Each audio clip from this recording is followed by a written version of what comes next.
3 dead after Thai police clash with anti-government protesters in Bangkok. 3 people were killed during clashes Tuesday between anti-government protesters and police in central Bangkok, authorities said. The deadly violence in the heart of the large, bustling city is likely to intensify Thailand's bitter and protracted political crisis. A police officer died after he was shot in the head, and 2 other men, aged 29 and 52, were also killed, officials said.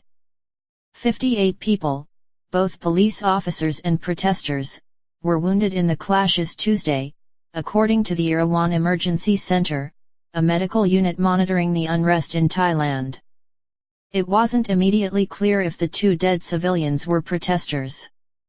Police were trying to clear demonstrators, who have been campaigning against Prime Minister Yingluck Shinawatra for months in central Bangkok.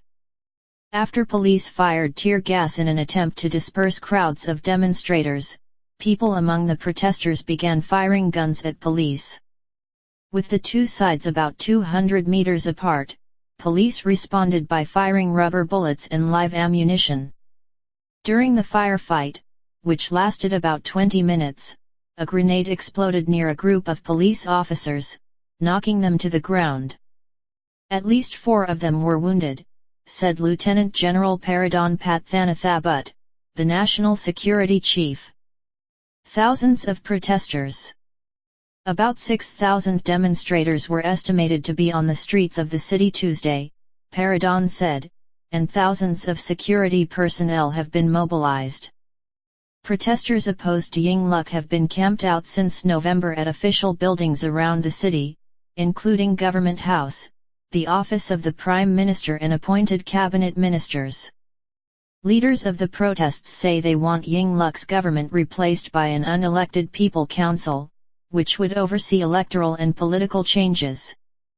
Clashes among pro- and anti-government groups had flared up during the crisis, leaving at least 10 people dead and hundreds wounded. The government responded by imposing a state of emergency last month. But until recently, authorities had largely refrained from confronting the demonstrators directly, even when they prevented large numbers of people from voting in recent elections. That changed last week as police began attempts to seize sites occupied by protesters for months. Government officials said the protesters' actions were blocking public access to government services, making intervention by authorities necessary. Officials claimed public sentiment was turning against the demonstrators. But the protesters have so far refused to give way. Protesters have been calling for the ouster of Yingluck, whom they allege is a puppet of her billionaire brother, the deposed, exiled former Prime Minister Thaksin Shinawatra. The protests were sparked in November by Yingluck's government's botched attempt to pass an amnesty bill that would have paved the way for her brother's return to the political fray in earnest. Yingluck had hoped the elections held earlier this month could help ease tensions. But the main opposition party boycotted the vote and protesters caused widespread disruption. That left the outcome of the election inconclusive, without enough results to reopen parliament.